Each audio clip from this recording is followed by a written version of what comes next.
Good evening, everyone. This is Dr. Deborah Jenkins, your host for Black Talk Platform. And I am so happy that you are joining us again this week.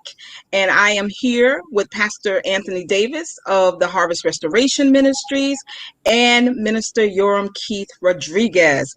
We are back talking Ice Cube's contract with Black America. We're not necessarily talking about Ice Cube, but we're talking about his contract with Black America. We've all three taken time to review it, and we found that it's quite extensive. It's not just fluff. There has been great thought put into it. We will not be able to cover it extensively in a 1 hour show, but we will present as much as we can and encourage all of you to go back and peruse it. I do have some ideas, some thoughts about it, both good pros and cons. How's that? Not good and bad, but pros and cons. And I'll share those as well as my guest tonight, hopefully. But where we're going to start tonight is, you guessed it, the fabulous news that Donald Trump has been dethroned. He will not be the next president, according to the votes that have come in already. More than 75 million Americans voted him out. That's what it amounts to. So you can see it in two ways. President-elect Joseph R. Biden and the historic election of the first female vice president. She's also a Black woman. She's also Asian or Indian. I forget what the PC word is right now, but I think they're saying Central Asian. I don't know. One of the brothers can probably help me to get the. I think it's Southeast Asian. I think Southeast Asian. Okay. Yeah. So we're happy about that, but I don't think that it was just an election for these two. I think it was also a firing of 45.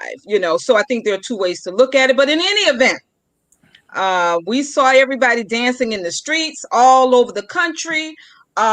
In Paris, they're ringing bells at the, and it's just been interesting to see how many people came out to say you're fired to number 45, to individual one, to the unindicted felon, and I'm happy about that. I'm really happy about that. And so we're going to spend a little time talking about that. I'm going to invite the brothers on in to start sharing from their perspective.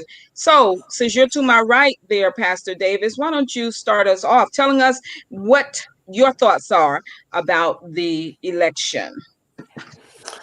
My thoughts is I'm happy. Yeah. I thought the 75 million, I understand the 70 million who voted for Trump is a problem. And I think your points and your sentiments have always been like, we got to concern ourselves with those 70 million people, because that's the second most votes given to a presidential candidate, right? The 75 million are the most votes given to a presidential candidate. So while history was made in one sense for Biden getting so many votes, the fact that so many voted for Trump is problematic. So we can't lose sight of that, right? Right. But in terms of strategy, in terms of what the rules are, in terms of the Electoral College, and the fact that the majority of Americans, by 5 million votes, voted this man, as you said, out to fire him, I look at it as a repudiation. I don't know what the latest Electoral College numbers are. Maybe you guys know them. But I just know that what I see is a repudiation of Trump, and the fact that people were rejoicing in the streets, and the vibe and the energy of America so different on that day. It says that people were relieved and happy that this man is gone. But in the day after, my thoughts go straight back to the 70 million. And I'm going to say this: so many friends, colleagues, people whose churches I preached at, people who I prayed for, people who cried with, you've hugged, voted for Trump. People who I've been behind people's pulpits, and these pastors voted for Trump. And These people who I am friends with on Facebook, man, they were going crazy. They are so, and so I think Wow. it makes me realize that there is issues, of course, in the full American context, but more specifically in the church. And we really have to, as those of us who do this sort of social justice oriented type of ministry, we have to kind of close ranks and reconsider some of the things that we see from our colleagues in ministry, because I can't for the life of me see how you can say I'm a Christian and support Trump. I understand, any criticisms that Biden may have, but who and what Trump is on a whole nother level of bad. So yes, I would much prefer Look, Biden and Harris. Now, I'm all for holding them accountable. I'm all for yeah. making sure that they understand that Black folks won them this election in all the critical counties and these different areas where they won. It was the Black vote, Black women specifically. Do we have to talk Eva Longoria? No, we don't, right? Okay, but go on. As usual, is Black women that carry. So again, I just think that we need to make sure that we hold their feet to the fire. So it doesn't, but I am happy. All right. What you got to say, Minister? Definitely. I mean, definitely. I'm glad to see that this man is out of office. He shouldn't have ever been there in the first place. Right. And the fact that Hillary Clinton was problematic was part of the reason why he was there in the first place. Exactly. And even with Biden and Kamala Harris, they both have their issues, but we're still singing the same song about the lesser evils. I would rather deal with Biden than Trump, right? Because we know Trump is a flat out liar. But what really struck me is that initially, when the election started out, the numbers were heavily in favor of Trump. Right. And the Twitter fingers got crazy, and a lot of people were, starting to blame who wasn't supporting, Biden. That was the thing that was really a problem for me. Not letting the election play itself out, and not, and I'm gonna, I forever gonna defend my brothers, because a lot of people were pointing to the fact that 13% of African American males were leaving the Democratic Party. 10% Black men, some numbers were saying 10% of Black men were saying that they were going to support Trump. And this in the Twitter world began to resonate, and a lot of people were saying a lot of negative things about Black men in Twitter. I mean,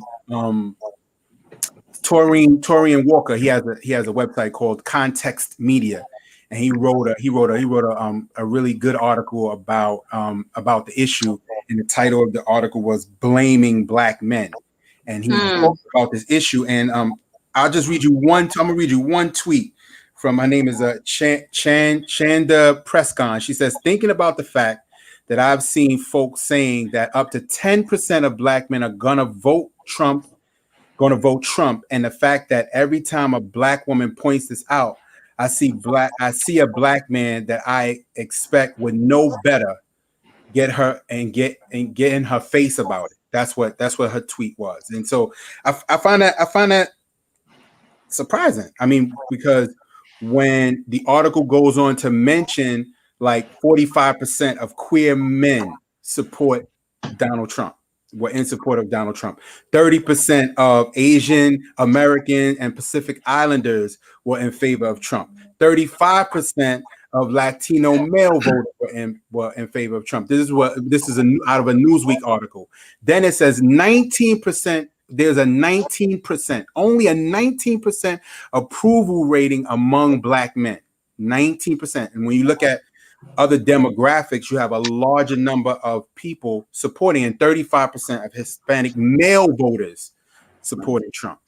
So, and even Trevor Noah he made an interesting point. He did a parody of the issue, and he said that even 30, if there was 30% African American males supporting Trump, what about the 70% that we don't talk about or we don't think about? Yeah. You know? So overwhelmingly, we know that African American males and the African American community was in support of Biden and support of the Democratic Party. But Right. I think that when we know that 91% of African American women, you know, we shout out to Stacey Abrams. She really did her thing in Georgia. in Georgia, right? So we know that that the African American community overwhelmingly, gender specific, whether you want to say black women or black men, you know, supported the Democratic Party. And like Pastor David said, we have to put the Democratic Party's feet to the fire. I mean, we have to address some issues that I think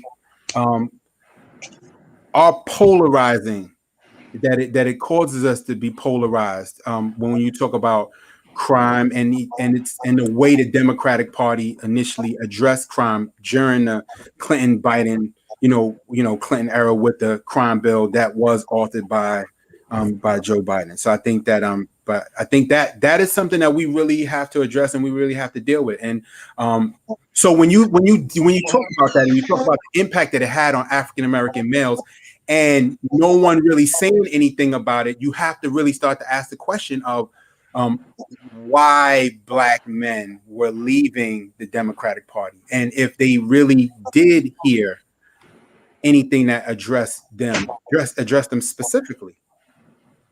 Yeah. So I think that's that's what that's the part that I think that we're really gonna have to deal with, we're gonna have to address, because there's a lot of repairing in that in that aspect about the crime bill, the damage that it done, that requires more than I made a mistake. Yes. Yeah. It requires Pastor Davis, I think you saw me talking about it, and everybody, not a lot of people, but I certainly got the sense that, come on, let us have a party first before you try to get serious on us. And see, I live in a continuum. I just do. Look, I had walked out. I had been watching the results like everybody, glued to the television all morning. I mean, all morning. I had the nerve to want something to drink and went to the kitchen, and I came back and I saw the projection, and it was like mind-blowingly good. So when I chuckled when you said this dude is bad, and I think about one of my favorites, Michael Jackson's album Bad, and Mike wasn't bad. He didn't know what bad was. I think he was talking about in the sense that he was a cool entertainer, because this dude right here, he is really bad, and he continues to be bad. And I think it would again behoove us to remember that he is still the president of the United States for another 70 days or however many there are. Enough. If you have toddlers, Pastor Davis, leave them in a room alone for too long, and you're going to come back to total chaos because you and your wife are not around. That is what this man is. This man is a child who has been left alone by those who are in authority to pull him back in, and they've doubled down on it today. Even our Secretary of State, Mike Pompeo, said that there will be a peaceful transfer of power for the second term of Donald Trump. That's some dangerous talking points that is going out around the country. The man fires the Secretary of Defense last night, and then the Secretary of State comes out and says what he says. They are internally destabilizing us in terms of foreign policy. Everybody knows that when there's a change of power, that a country is vulnerable. So, there is absolutely no telling what can be done. And that's why not only the domestic threat of these 70 million. When you were talking about people that you've preached for and people that you know very well, and how disappointed they were, and how many of them there are who supported 45 or support 45. There's equally a large number of, I'm going to say, Black people, especially Black church folk, who are like saying things like, well, we don't have to be how he is, and we don't have to be how they are. If you ever take time away from whatever type of Bible study you're using, and go and look at some of the right wing sites, guess what? Newsflash, they are not looking to unify with the 75 million. They like being separate. They like being hateful. They love their master. And it would be smart of us to understand that they are not interested in having anything to do with us. And it bothers me that Black people want to apply some false sense of theology towards people who are literally planning for our destruction. And that is because they're not looking at sites. They're not hearing about all of the plans that have been thwarted by the FBI, the stuff that's happening, the two men who were arrested Thursday night in Philadelphia, trying to stop the count and everything. And so we can be happy that he's gone, but can we define our happiness? Yes, there's some history being made. Biden is making history. He will be the oldest president elected, right? When he is sworn in, at least in modern history, I believe probably he holds the record. And then she will be the very first female or woman vice president. So history has been made. My thing is, should we be more happy about that history being made, or should we be more happy about the very reason so many people were out there saying we needed to vote as if our life depended on it? It had nothing to do with Joe Biden or Kamala Harris. It was all about getting rid of number 45. And I can't get anybody to remember that. It was just a couple of days ago. What happened? Why have you forgotten? Is being the last person at the party more important than your safety, arrival back at home after you leave the party? What? And so that's puzzling to me. But nevertheless, I think you raised a lot of good points, Minister, in terms of we have to address their records. We have to hold their feet to the fire, like you said, Pastor Davis. And I said this to, I was on another program, and I said how what I took away from President-elect Biden's speech on Saturday evening was how he said he knows that the African American community is responsible for his political life extending, always have been, and that he owes us, and that he will look out for us, or whatever the language was. I thought that was really interesting, but that's where we have to ensure that we hold him to account, both of them, for that matter. And it started in South Carolina during the primary. Absolutely. Of all places. Yeah. Of all places. Of all places.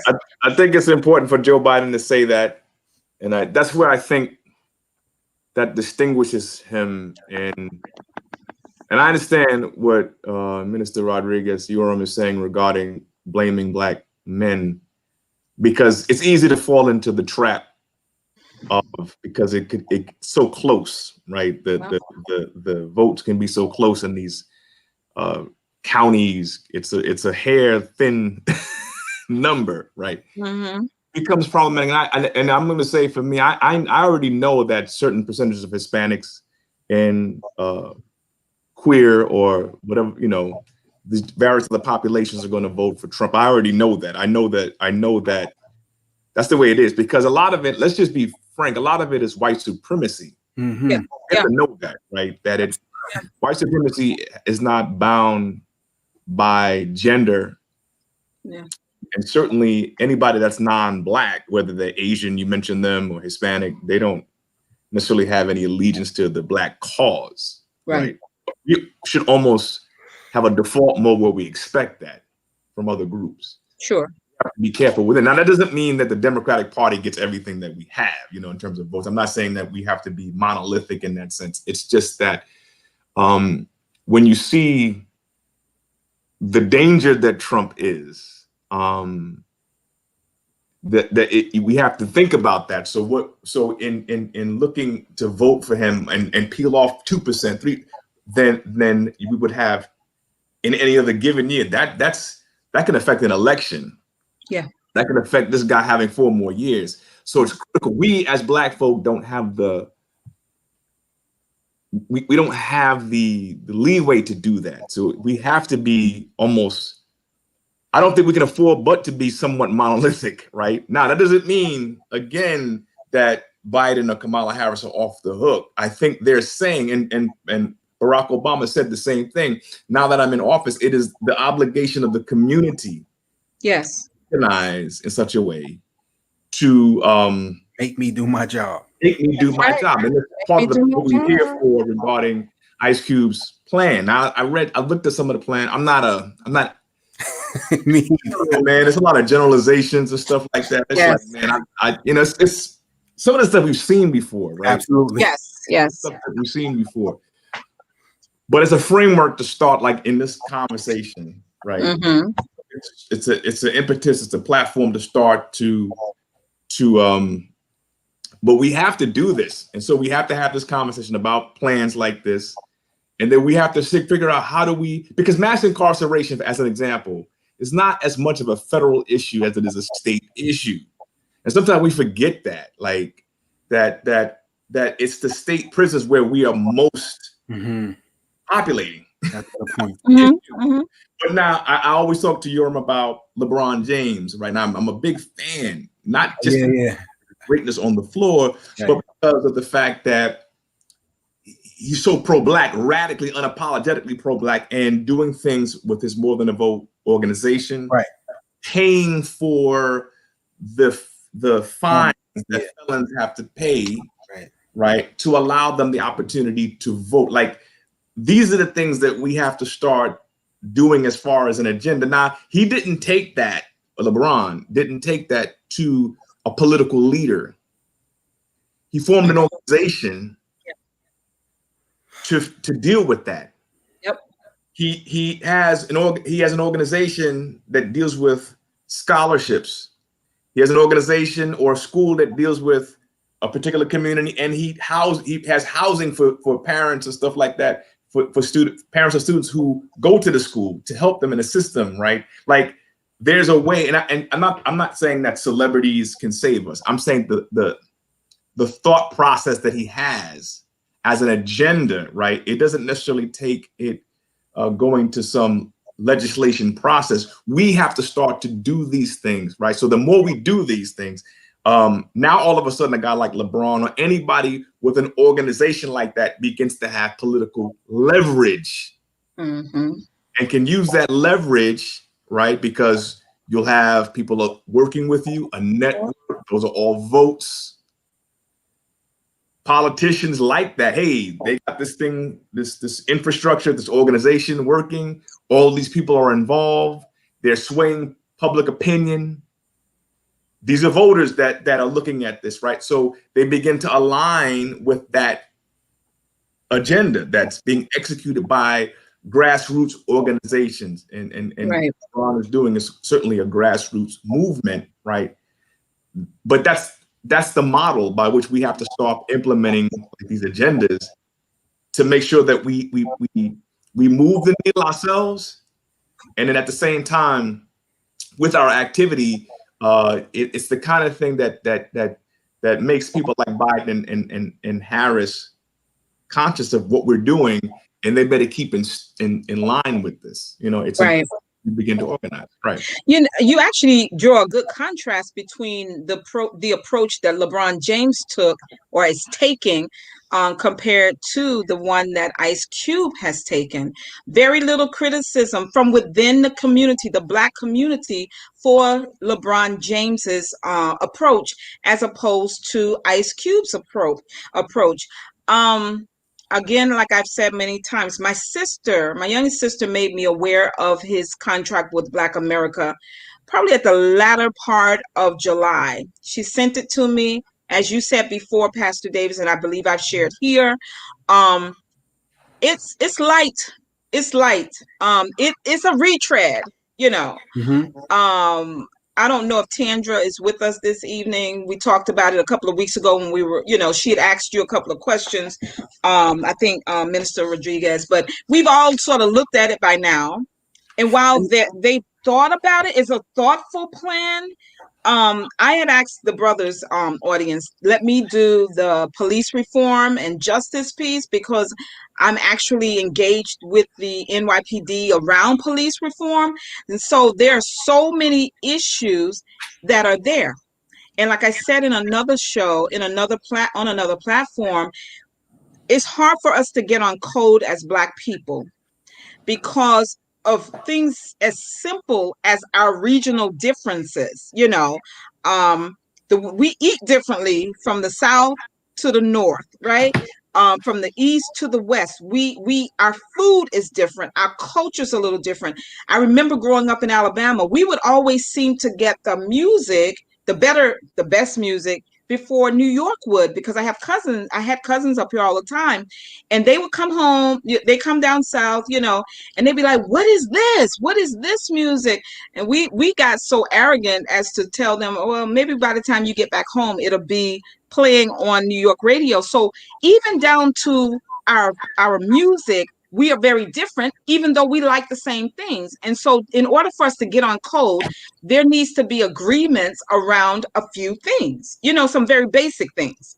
Doesn't matter how dark your skin is or how light your skin is. When there's a threat to our community, you are seen as a Black man or you are seen as a Black woman. It doesn't matter to those who are our offenders. So just the fact that we're Black, I think we begin there with the coding, and then we go out from there. Let me catch up before I let a minister come on back in, because my friend, I should have invited you on the show tonight, Binga, because he's been giving us stats ever since you asked Pastor Davis where the numbers are now. He looked quickly, and it was 76 million supporters for President-elect Biden. Then he looked again, and I think the number's up to 77 million right now. So it's approaching 77 million. And that, as you said, Minister Rodriguez, it says a lot. It says a lot. He's also commented and responded. So let me catch you all up with the comments from others. And he's responding as both of you spoke. And so you should be able to follow some of these comments. He's saying there are saboteurs within our community. And he was speaking about blaming the Black men, that after you made that comment, Minister. Absolutely. Mm-hmm. Yep. And then there's an affinity.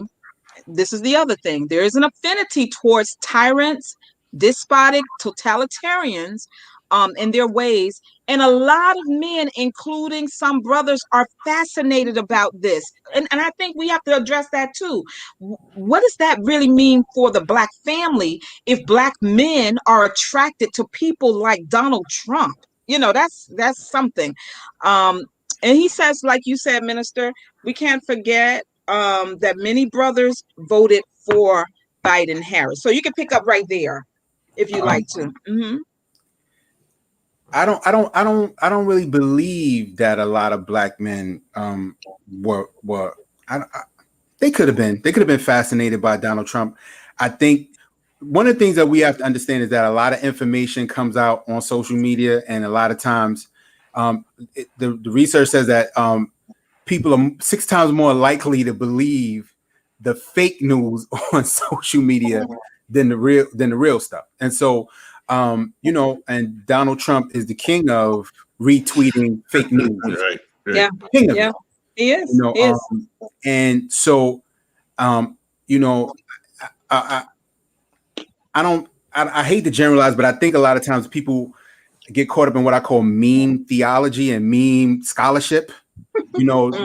they read a meme Mm-hmm. and right away that becomes factual, not really doing a lot of research. A lot, we know Donald Trump is a liar. I mean, Washington, I think it was the Washington Post that I think it was Washington Post that had an article that said he lied over 20,000 times.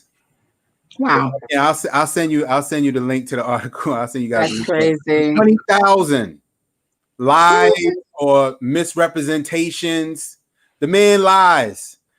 He's very, very, very good at it, and I think that even the fact that when he he'll address the fact that he released black people from prison when really it was only like 8 or something like Right. that. But Yeah, handful.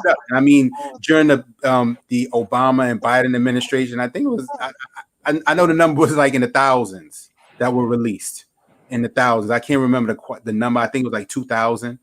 So I mean, it was so that's the thing where I think we need to do a better job in defending the record of Obama. I think we need, and I've spoken to Pastor Davis about this many a times, and he's done a great job about it. But I think that we need to go a little bit deeper because a lot of black people who are fascinated with Donald Trump is the fact that he'll say something like, "Oh, my unemployment, I'm the president who did the most for black American than anybody. The unemployment rate is at its lowest at 5%, knowing that during the Barack Obama's administration, he came in and the unemployment rate was at 16%, and he got it down to 7%. Yeah. So when you look at it statistically, he's actually done more for unemployment or employing black people than anybody else. And what's 2%? You know what I mean? He got it from 7% to 5%. He only reduced the rate to 5%, but really he's just walking on the coattails of Barack Obama and his economic plan to get people back to work. So I think that we have to do a better job in places like this, defending the record of somebody like Barack Obama, and also getting the right information out to the people. Making sure that we heavily contest the things that the Republican Party, or conservatives or the alt-right or whoever that disseminating these myths about us, about our community, about what's going on, and about how we feel. I mean, I think I see a comment from Deacon Sanja. You both know her from my church. She's asking, why do people believe his lies? Why do people like a totalitarian? Why do people like despotic rulers like that? And I don't know if it's people, Deacon, or if it's just Black men. And we sort of talked about that a couple of weeks ago too, that we all need to get in a big old room somewhere, Black folks. Can I respond to that? Just give me 1 second. I'm gonna let you finish.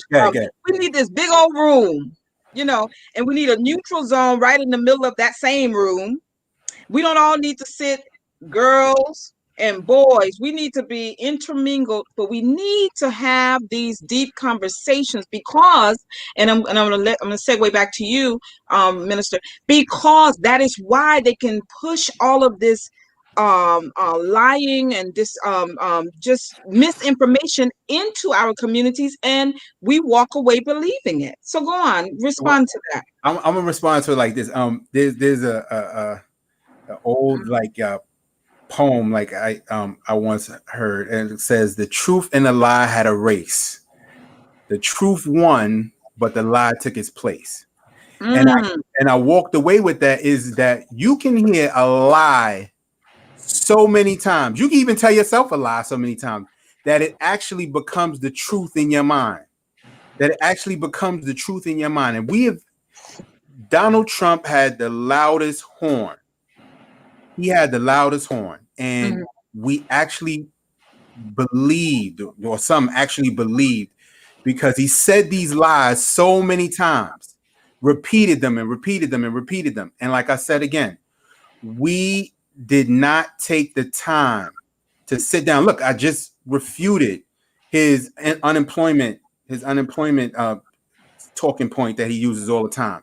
We haven't really taken the time to really dissect and disseminate this information to our people. We haven't had these conversations, because sometimes is we want fast information.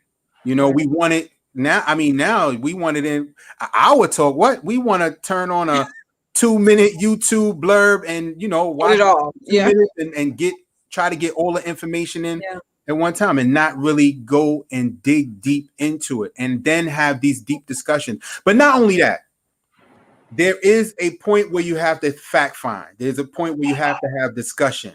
Right. But we have to be able to take it a step further. I work with data a lot, but the data is supposed to inform movement.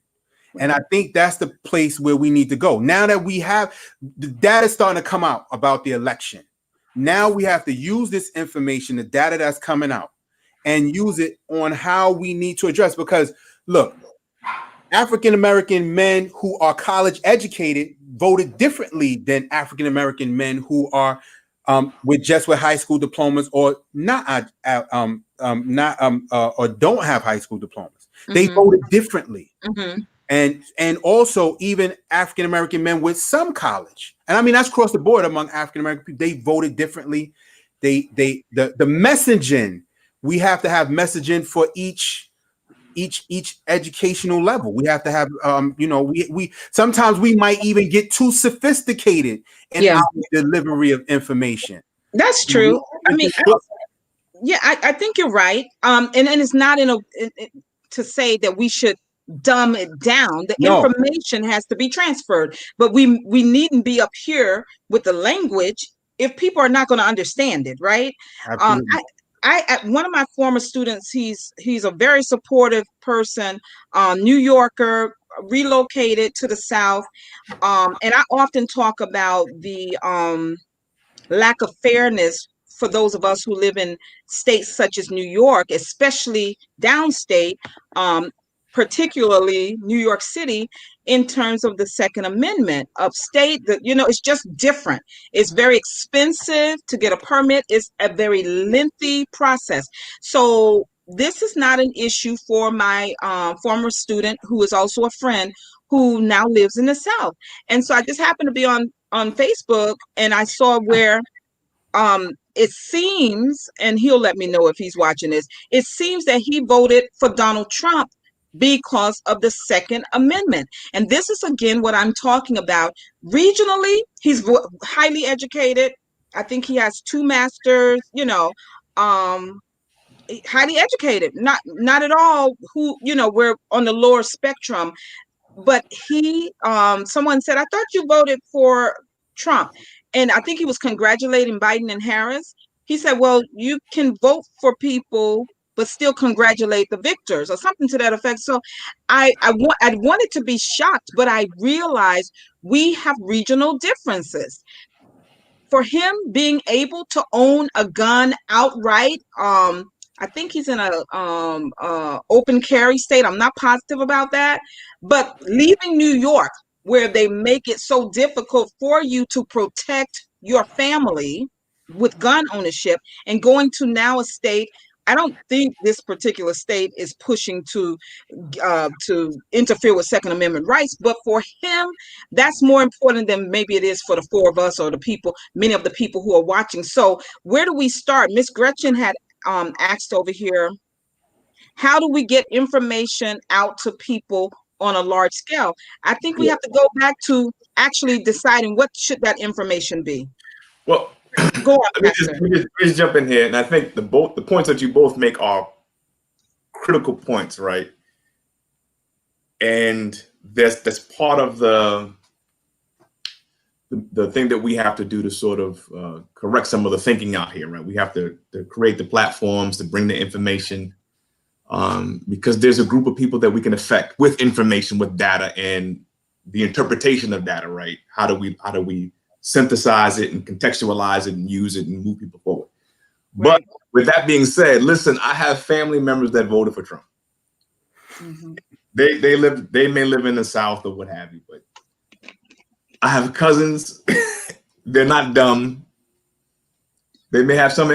They're educated. What they're not dumb, right? The thing is that these people who I know subscribe to the ideology, whether it's gun ownership or white supremacy or abortion or these talking points. They subscribe to this thinking, right? And they do not believe that America has a race problem. And listen, if you don't think that America doesn't have a race problem, I don't know what to tell you. Like you are just out of touch. And unfortunately, there's a lot of people out here, black, including some black people, that do not. I'm always flabbergasted. Even in New York, I have young people that work for me, and I have a young man, and he's got other friends. They don't want to vote for Biden. They want to vote for Trump because, and I can't. They think. I don't even know what the rationale is. They just think that Trump is better for black people. Why? Yeah, and that's where they end it. They don't say why. I think go ahead, brother. Go ahead. No, I just think that I don't know if they have any particular rationale. I just think that they look at Biden, as you were saying earlier, Yoram, and they look at his crimes bill record. And they just hold on to that, like nothing has happened since. What year was that when he wrote that? 94, I think it was. 94. Right. No, but even 94. But I mean, I thought even prior to that, authorship, like writing it and stuff like that. Yeah. Right. But from that time till now, like nothing has happened. No other, like I said, even the last time we gathered, I said that the Congressional Black Caucus backed that. Black pastors backed it. I remember having the conversation with my dad saying, black folk better be careful because there's going to be a day and time coming where, with these laws, they're going to come for us and we're going to go to jail for these minor offenses. I mean, we already knew this. This was even, I'm not a big Tavis Smiley fan, but he even raised that issue back then. Right? Issues. So, I get that. But a lot of black folks embraced it, right? And so it's a collective issue. And again, mass incarceration is primarily a state issue. The federal government can strengthen what exists in terms of state legislation, but it's a state level issue, right? So it's complex. So this young man thinks that somehow he doesn't take any information between 94 and now. It's just that, well, Biden is just bad for black people, and somehow Trump is better for black people. It just, so the point is, the group of people, and what I think it is, and I'm trying to understand it myself with this young man and my family members, is these are self-hating black folks that want a reason to side with someone who thinks like Trump thinks, because people just don't like themselves, bro. You're right. I mean, Deacon Sanja said, what I've learned is that people who voted for Republicans think about their personal needs, but those who vote Democratic think about community and others. And I actually agree with that. And I'm not an absolutist unless it's about the Lord, but because I think everything else is a moving target. Right. But so I do believe that there are some really well-meaning, I honestly believe, and I'm not talking about the majority of the 70 million, but I really believe that there are some really well-meaning Republicans who vote ideologically, not so much Trump, but ideologically, when there's still benefit, there's always a lot of benefit. So my brother-in-law, he may be listening tonight. He called me up after our show last week with my husband, with Frank, right? And Pastor Davis, the day after the election. So he called me up, I think Sunday, and he I don't like to give out a lot of personal information, but he wanted me to know that the reason why Mitch McConnell won against Amy McGrath, because remember I said I'm so disappointed with the DNC, and that is an issue. The DNC is still an issue, but because he's well aware of what happens in Kentucky politics, I am leaning towards believing him more than my own theses about the DNC. But he said, think about Kentucky. Mitch McConnell won overwhelmingly against Amy McGrath because of two reasons. He is the Senate Majority Leader. He brings a lot of what they used to call pork, services, money back to Kentucky, which is one of the poorest states in the Union, right? Within the United States. And to lose the Majority Leader to an upstart who would become the junior senator to Rand Paul, right? Who is not in line to become the majority leader after the runoff in January, then Kentucky would go back to having nothing, right? And then he said the second reason he won so overwhelmingly is that Amy McGrath, she just couldn't get that support, that statewide support. Because again, going back to Deacon Sanja's point, people care about what matters to them. Y'all in the church, Pastor Davis, you got people who they open their mouths, they say pastor this and pastor that more than they say Jesus this and Jesus that, because people are attracted to what they can put up on a pedestal, whether it's a pastor, a minister, or a politician. And I believe him. When I thought about what he said, it made so much sense to me. That's a good point. Yeah, and I think we have to start thinking like that. But I'm satisfied to continue to think community oriented, in a community oriented way, and about others. And that issue you brought up about mass incarceration, you make a good point, Pastor Davis. It is more of a state issue. So what do we do about that? We have to get involved on the statewide level. We always talk about it. Politics is local. It's all local. Every 4 years, we just shut down our minds to what's happening around us for the presidential election. But the politics that happen at our city level and then our statewide level affects us more personally than often does what comes down from the federal government. Somebody else can jump in. I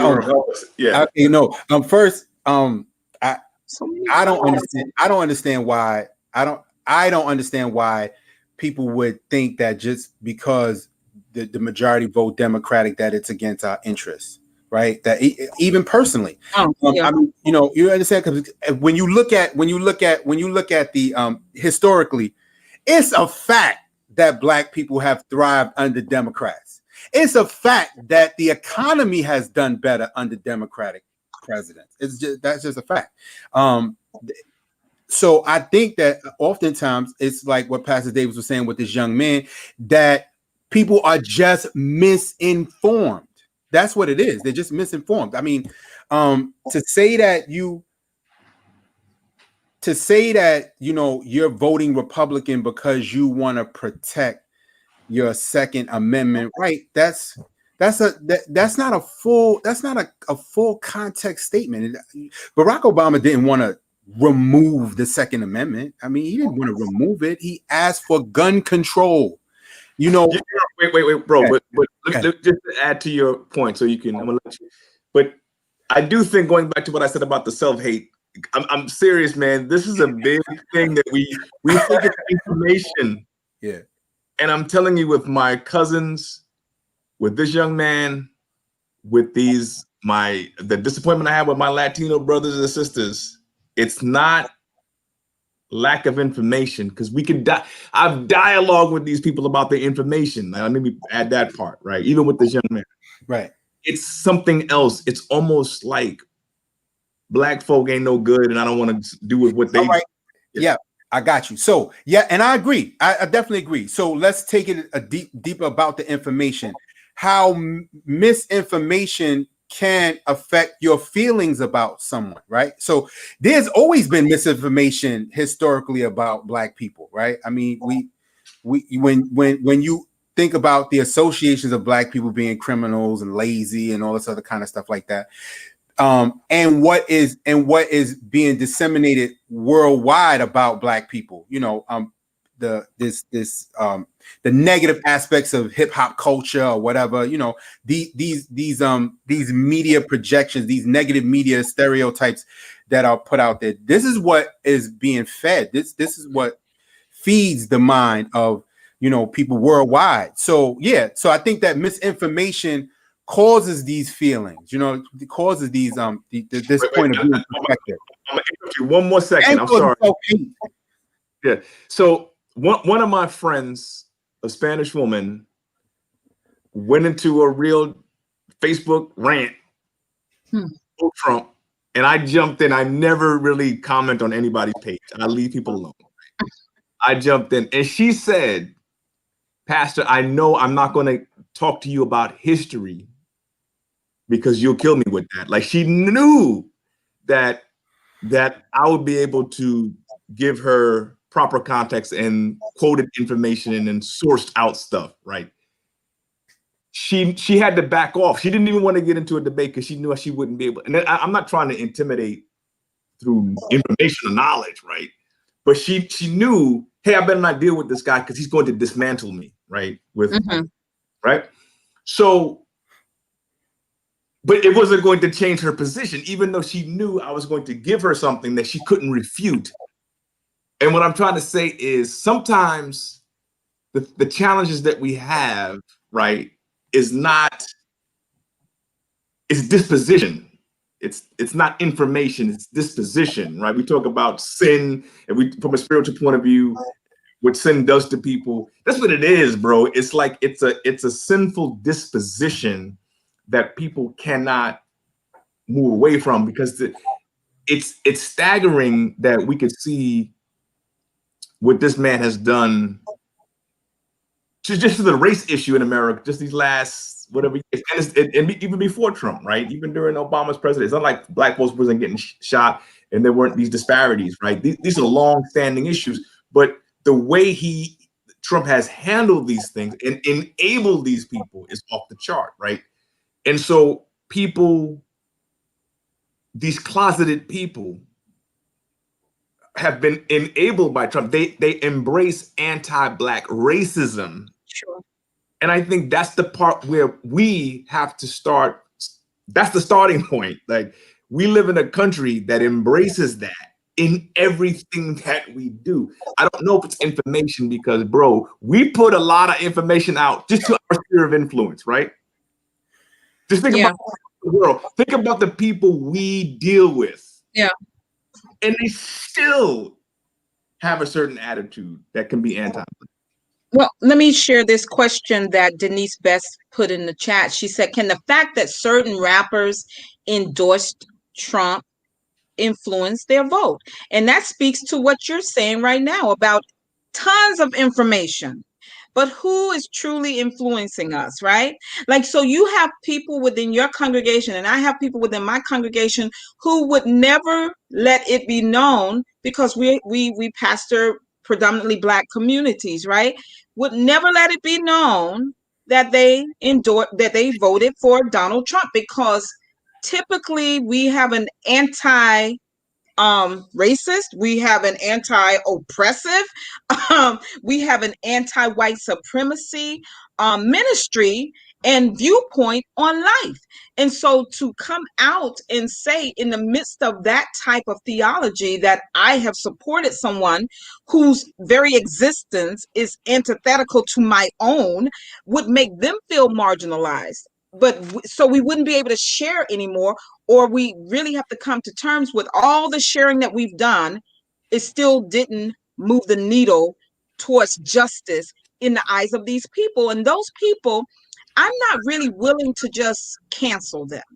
I would be more willing to sit down and get into their minds, because I still want to know why the young man, what's that young man's rationale? Because typically, like you said about the sister, she said immediately, I know I'm not going to get into it with you about history, Pastor Davis, because she knows that if she has to look at the truth, she may be convicted to change her own mindset. And I think some people are very happy being against themselves. It's crazy. That's the point, you know. And Yoram, I wanted you to jump in there and yeah. No. I'm intrigued with both with what both of you guys are saying.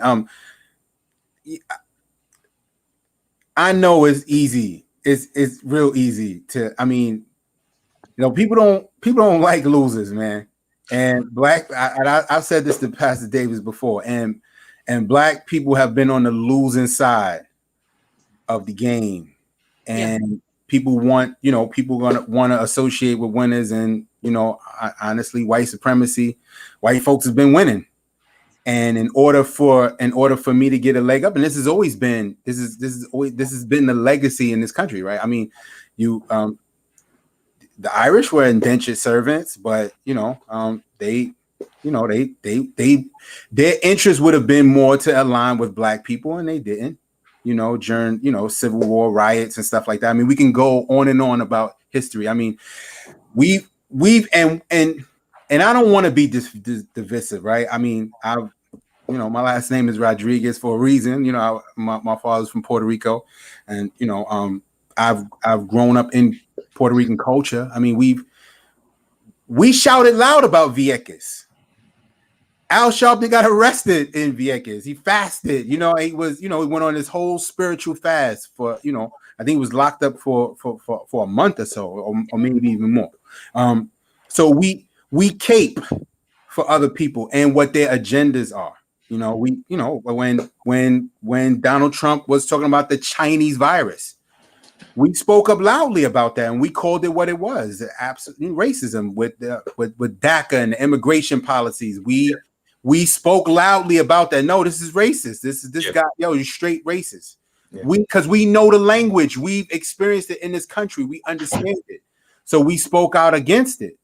And then, we still find that even though we do these things, that people are, still not willing to align with us because I'm going to just say it. I mean, what are they going to get out of aligning with us when we don't got anything to offer? What are they gonna do? And I hate to sound doom and gloom, but that's really what it is. Like, why would I bang with the black community when they don't have anything to offer me, when it seems like they have all of this to offer? Yeah.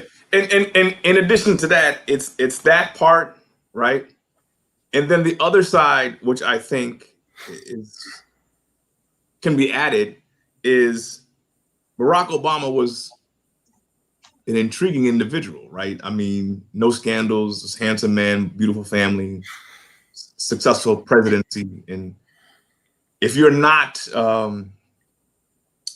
black, but you're not white, right? You're in the other category, and you see that, right? There's some hate. It's a hate factor, right? Because with all the things that Black America has been through, we are still the most culturally relevant group in the country in terms of fashion, in terms of culture, in terms of music, in terms of art, and we can go on and on and on and on. And now Kamala Harris now becomes the first woman who is the vice president. It's a lot of that. And I think when I listen to these people, as I dialogue with them, some of it is, they're not going to say it, but there's an envy that you somehow keep overcoming, and you still are doing these incredible things and recognized for it, right? People, so I understand you may say, well, on one hand, we don't bang with the Black community because you don't have none, but on the other hand, it's like, hey, you do some awesome things, and they don't. So you don't see the and he may exist, the Asian Barack Obama or the Hispanic Barack Obama or the Kamala Harris or something like that. That even for South Carolina to be so significant in this election, where James Clyburn can put the call out there and have such influence, right, to change the trajectory of the election, that's power. Black folk, even in these counties, for us to come out and to have the kind of power that we have, it's like people see that, and we need to see it. We do need to see it. Oh my goodness. It's a and faith start to thing. leverage this. We have not been able to survive all that we have survived. We have not been able to be seen around the world as literal small s saviors of a whole political party for Yeah. so many decades. Yeah. And even the soul of this country. We are that, we Absolutely. are those people. And Absolutely. I briefly mentioned when you were starting before the Eva Longoria comments. Um, and I was just so happy because it became a big deal yesterday, and I'll try to give a little bit about it. I happened to be watching her when she was on, I can't remember who she was on with on MSNBC, but they were interviewing her. She was excited. And I'm going to tell you how I felt about it. Basically, what she said is that don't overlook the Latina. The Latinas came out for Biden Harris in a great way. In fact, she almost made it seem she almost erased what everybody had been saying, and everybody knows that Black women actually did in the community. And I heard her, and I don't have any, I mean, she was just the star of the Democratic National Convention. She, she's worthy. She's a worthy advocate. But I felt the jealousy. That's me as a Black woman. I felt the jealousy when I heard her say that, because it was like an erasure of what we've done. And so yesterday, I mean, she caught flack in social media and had to go back, she said, and listen to her interview again and realize, the usual apology, realize how it may have, no, it's not how it may have come across. It is exactly how it came across.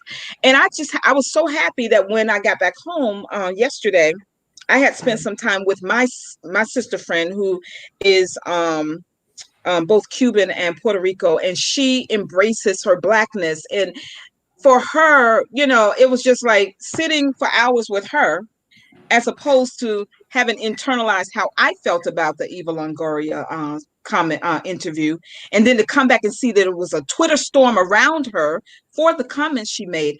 So the self-hate goes, it stretches far and wide. And even before you get to Asians, I'm talking about just within our own, there is so much hatred that we have for one another. Let's get to the Ice Cube, because Binga has been putting a lot of comments, and I think we need to address those as well. Yeah, right. He is killing it in the comments. I'm sorry, I should have had you on tonight, man, because you're keeping us on our toes. And we're gonna try. We're already over the hour. We're not going until 9, but we're gonna do what we can to talk a little bit about Ice Cube. And he's been making a lot of comments that people have sort of overlooked. I wanted to say, in regards to Ice Cube, when he was awaiting a call from Kamala Harris, and she didn't call. But what he received was an invitation to join a Zoom conference with her. You heard about that, right? With her and some other rappers. And I said from the beginning with the Ice Cube thing, and I tried to share with my kids that a part of this is ego, right? Same thing with Travis Smiley, right? A lot of it was ego. It's not that what Tavis was saying was just wrong. A lot of it, he allowed his ego to get into it. Oh, Barack Obama can't come to my state of the Black America. He's sending a surrogate, his wife, and still 16 years later, she's like the most popular Democrat there is. So he made a false move there, like Ice Cube, because look, a week after not blowing off the Kamala Harris, she's now the vice president-elect. Now, I would love to see her overlook that, bypass that, and look at his contract. But like Ms. Gretchen has said, like you and I, all three of us, I haven't heard you say it yet, Minister Rodriguez, but it's a little light and it's a lot of retread. So I pulled it up. I'm going to share our screen. You guys tell me which tab to go through for. Oh, wait, Binga said, did you all know, I'm going to put in a question. Did you all know that the people who have been financing Ice Cube's, he has what is it, a football league or a basketball league? Basketball league. Are the same people who fund Steve Bannon. I want to get it right. So just like I like are any of you in the chat or the panelists, are you all familiar with Mike Papantonio? Yeah. He's an attorney, right? He calls Mhm. himself the people's attorney. And I really liked him because he was always like speaking right. This was back in 2016. And then he got picked up, his show got picked up by RT. RT is Russian television, right? It's a lot of American journalists on RT network. And Mike Papantonio, in the heat of the 2016 election, I just started noticing his language changing. He just started bashing Hillary Clinton. And I'm like, she's the nominee. We need to make sure she wins and not Trump. This is my mindset. I was one of those back then who could ignore all the wrongdoings, even though Haiti was on my mind and other things, right? But I noticed how being on RT, he started to demonize her when there was so much to demonize Trump about, and I never heard it. So I'm saying that to coincide with what Binga put in here. Who pays us? They become heavily we become heavily influenced by them. And so while this is a great idea, his presentation, I saw an article from like August 2nd where he's demanding that the politicians pay him attention, him and his contract with America. So, with Black America. So there's something to be said about the people who sponsor you. Like this platform right here is $20 a month. Guess who pays it?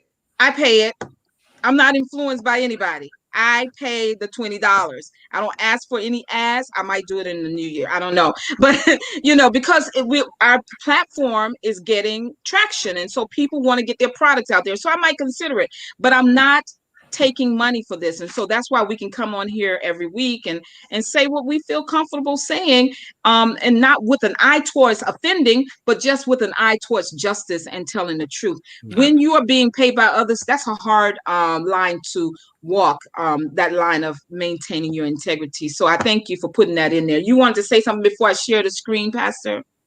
Or Yoram? Okay. Okay, I just you want to say something, Pastor Davis? No, I'm good. Either of you, both of you. No. I think okay. First of all, my issue with Ice Cube, or non-issue, is what he said originally. I didn't know he was funded by people who also fund Steve Bannon. I felt that what he said about being savvy enough to approach both parties, we know Donald Trump is toxic. Like he's dude is straight liar. I told you, lied over 20,000 times. He's not somebody you can believe. He's not somebody you can trust. Right. But I think that at the crux of what he said, it just made sense to me. So I was more defending what he said. I don't know Ice Cube. I don't know what his agenda is, who he was influenced by, who pays him. I just think that we as a people, when we look at our voting power and how we turn the tide in this election, we have to get more capital. We have to get more bang for our buck. Absolutely. You're absolutely right. I think that because and I made this point before, you have corporations who lobby both sides. They lobby both sides. They'll lobby the Democratic Party and to get their interests met, to get what their agenda met. So that's more of what I was defending. I know I've read through it, I skimmed through some of it, and I read some of it in depthly. I know that it's a retread. I know he was Claude Anderson had some involvement in it, and Claude Anderson has been around for decades, Sure. So we definitely know that a lot of, if Claude Anderson had anything to do with it, it's something that we've read or we've heard before. So now, he can be, it's possible he can be ego tripping now that he feels like he's just too big to sit down with a group of other entertainers and be able to express, just to start the conversation. I mean, the end all be all. I mean, look, the Congressional Black Caucus has a plan. Biden has a plan. Everybody got a plan. Everybody got a plan. It's not something new. Everybody has a plan. Can we make one of them work? Can we actually do one of the plans? Can we do right? Exactly. Can we start planning and start doing? Right. Can we get something? Right. Just give us one. You got all these bullet points. Give us 3. Just give us 3 of the things y'all been planning over for years, studying, doing. It's time out for putting it on paper. It's time to put it into action. Who's this? Miss Gretchen says, what made him think he had enough clout to speak for our community? So for me, I don't mind someone stepping up. The contrast is, again, LeBron James. LeBron said, you know what? I'm going to contact the WNBA. My sister's over there in leadership.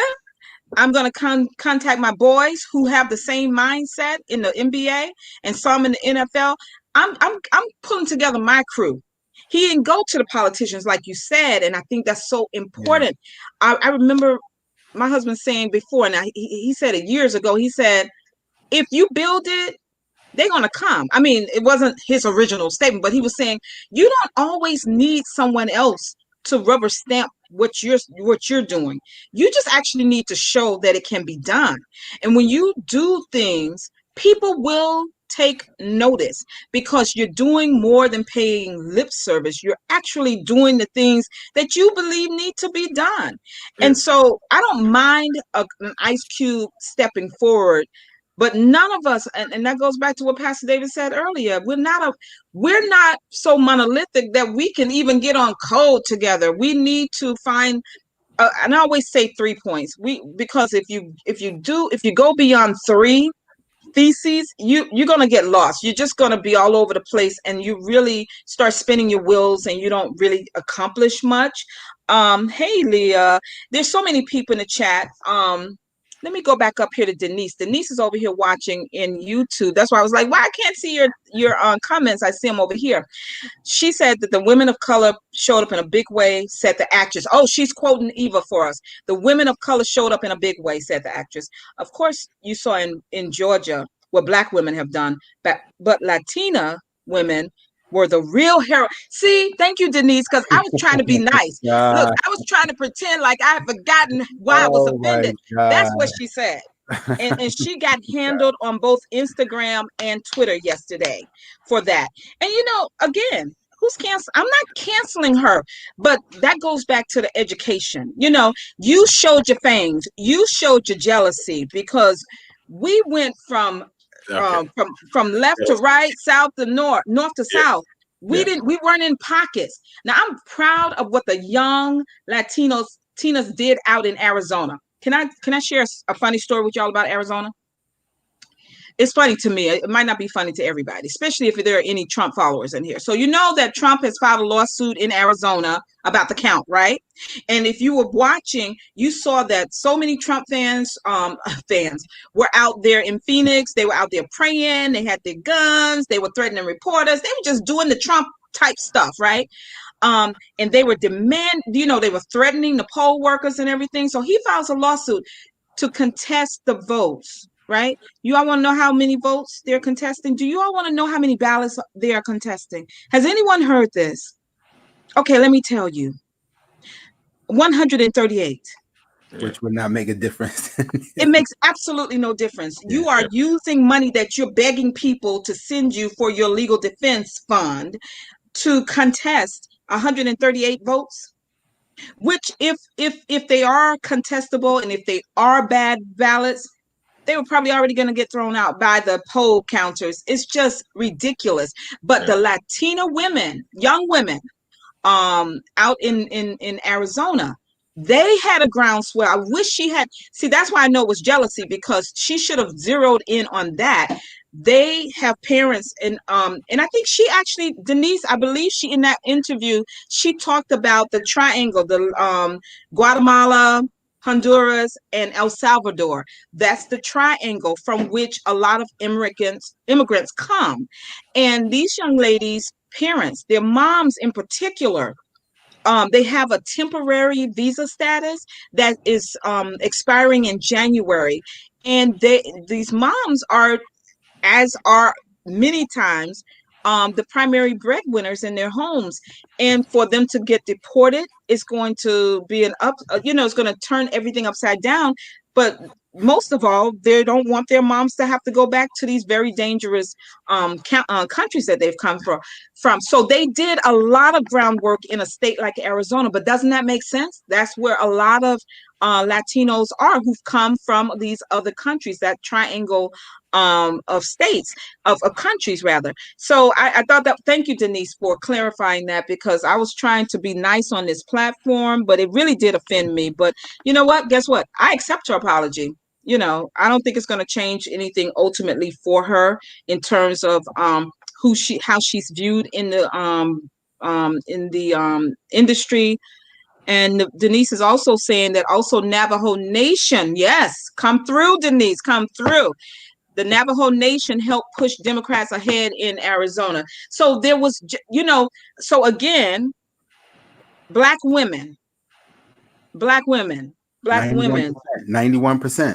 we led the fight. We always do, and we have been for a long time. Listen, everybody, I'm going to put up the contract. Panelists, please tell me what section you want me to go to. You see, I'm supposed to share the screen. I'm sorry, I just left you all. Let me share the screen so that you can see what I'm seeing. All right. Tell me if you all can see my screen. Can you see that? Yes. Yeah. Okay. So there are several sections. Why don't we each take one section and maybe one issue, since the time is drawing near and we want to get to some other comments. Minister, what would you like to look at? If I could see it, I think the lending issue. Okay. Yep. Lending reform. That's number 2. Can you see that? Yeah, I'm gonna try to pull it. I definitely can't see it. It's too small. Yeah, oh gosh. Okay. I don't know if I can let me see if I can enlarge it any. I don't think I can enlarge it. We have it on our phones also. Yeah. Okay. I'm pulling it on my phone too. So while Minister is pulling it up, let me just say what they put here. The massive bank lending and finance reform section, it opens with, while capitalism is a good system, it requires capital to participate. And for decades, Blacks and Jewish people and neighborhoods considered hazardous were entirely or largely denied loans through the unscrupulous banking practices known as redlining. While redlining was made illegal in 1968 with the passage of the Fair Housing Act, and then again with the 1977 Community Reinvestment Act, statistics show that the perpetuation of de facto redlining in many of the same communities, most notably Black communities, still exist. And so this is where they're zeroing in. They're talking about the historic redlining, and they give some statistical data here. And let's see what they're asking for. I'm just scrolling through. Oh, okay. Okay, there are a lot of things. So, Minister, take it from there. You can tell us, what in this appeals to you in one way or the other. I think we do need reform, right? We do need lending reform. You come to find that African Americans with the same, who have qualified, are qualified in terms of credit, in terms of just being able to secure a loan, oftentimes than not get approved for loans. So I mean I think that's a very important issue. I mean, even when you look at how during during the pandemic, that African American small businesses have not been able to get the PPP, the payroll protection program. They haven't been able to benefit from the payroll protection program. Right. So I think that there's nothing specific that I want to touch on. I just think that was something that is very important that we should highlight. That's something that I agree with. That I definitely think that should be important. That we should be looking to it. But it still goes back to Pastor Davis's point about about LeBron James and the fact that we can't just solely rely on the federal government to bail us out in these times of crisis. We have to do more institution building. We have to start our own banking.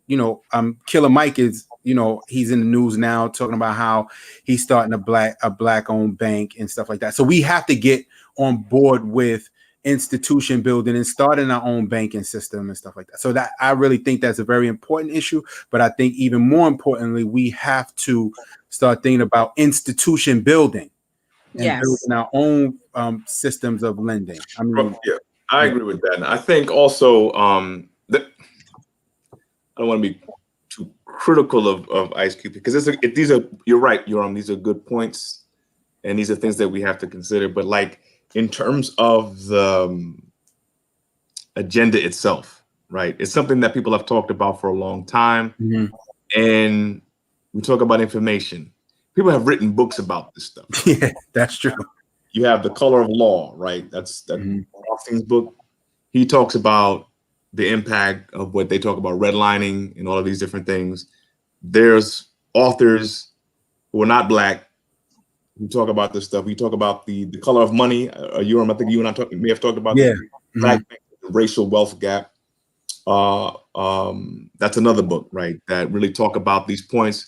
And I think what has to happen is we need to inform. Now, this is where I think we need to inform the larger community about the impact of these things and why this is critical. Yeah. We really don't understand how lending is handled and how we are the ones that from a predatory point of view, we are the ones that really get the bad loans, man. The ones that have high interest rates, and people are really struggling out here when they do get loans, even when it comes to home ownership and things of that nature. It's terrible, right? But these are things that we have to start informing people. And again, I think it's a matter of organizations to bring about this type of information, because even a guy like Tavis Smiley, right?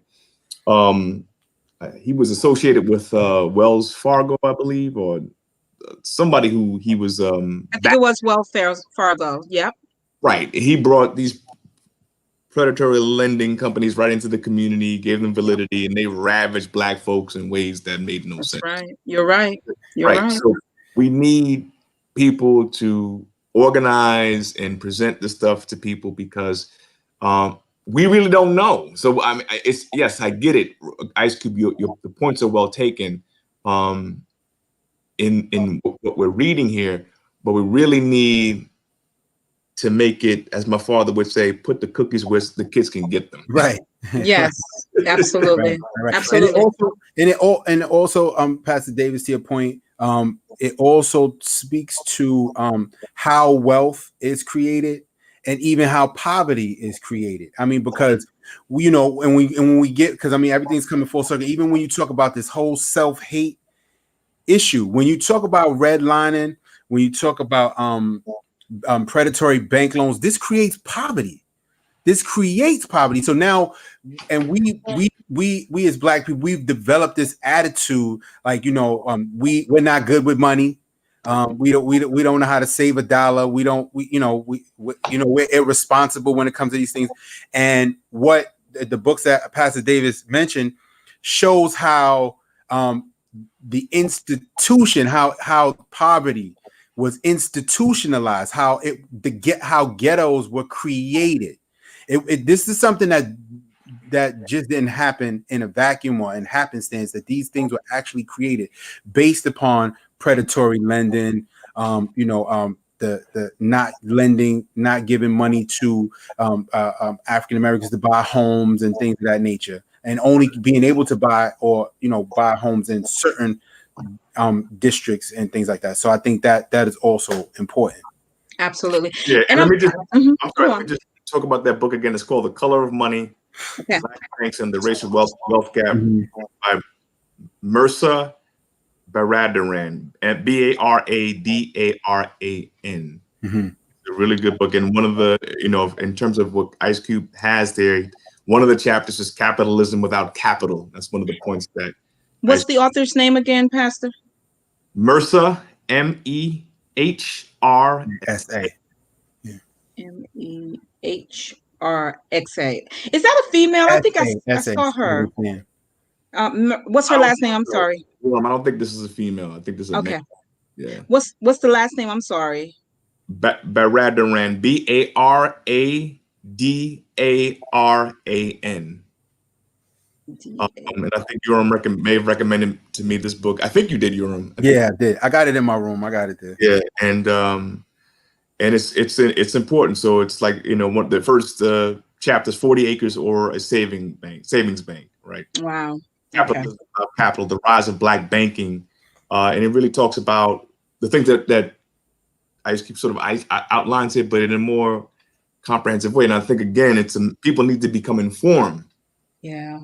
So this is where book clubs can become important. Yeah. Yep.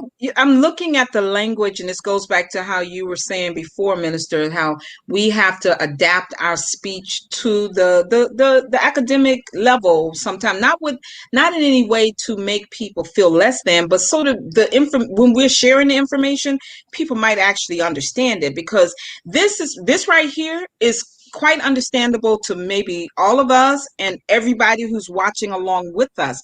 But if you're trying to tell someone who is working at Walmart during the day and at the La Quinta Hotel at night, and she's taking care of 4 children on her own, but her dream is to own a home, this language might go over her head.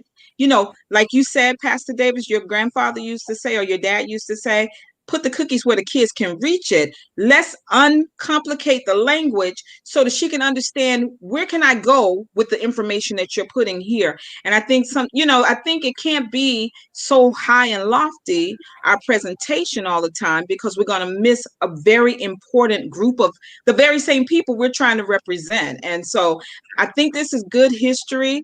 I've also put in the chat a link to Killer Mike's new bank.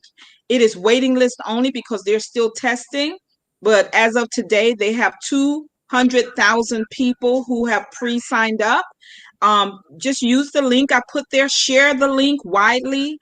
And when they're ready to open in the early spring or the end of the winter, you can begin to invest with a Black majority owned bank. And I think for me, I feel much better having some of my money in a Black owned bank. Right now I have the One United account, and I was sharing on another program. Again, I like online banking because you cannot get to your money easily. So if saving is a goal of yours, do online banking, because you can't just get a whim and get your money the next day.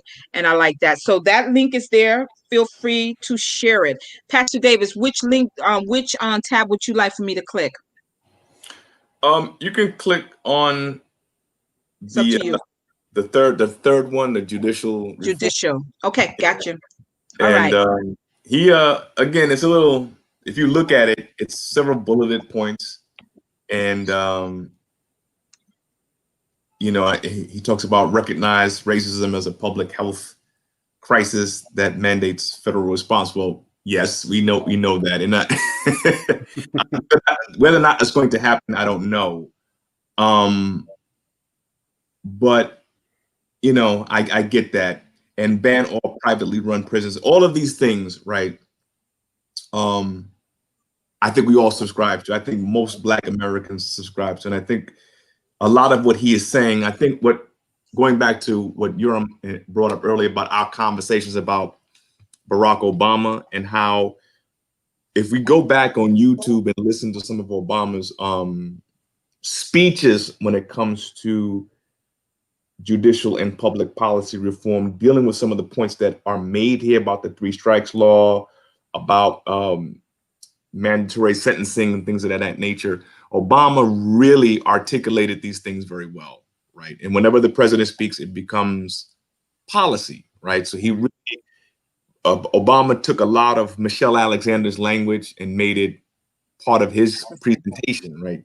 Yeah. But again, I think that a lot of what we're talking about and what's in here is already there, right? And I think that Obama was one who would subscribe to all of these bulleted points when you listen to his speech, and he made these points even at the National Action Network at times, right? Mm-hmm. And even before he was elected, when he was addressing the racism of his pastor, and he was trying to contextualize Reverend Wright's thinking, right? So he gave this really, really great speech on race. He covered these things, right? So a lot of this stuff is there. I just think sometimes, so I like the bulleted way he did it. I like the fact that we talked about it, but we've been talking about it. Yes. And again, it's not what Obama was saying. We have to do. We have to now hold people to the fire, right? So yes, I'm glad. Let's present this to the the new president-elect, to Kamala Harris. People look at her record as a prosecutor, as an issue. But again, I think the dialogue is there, and it's a matter of people.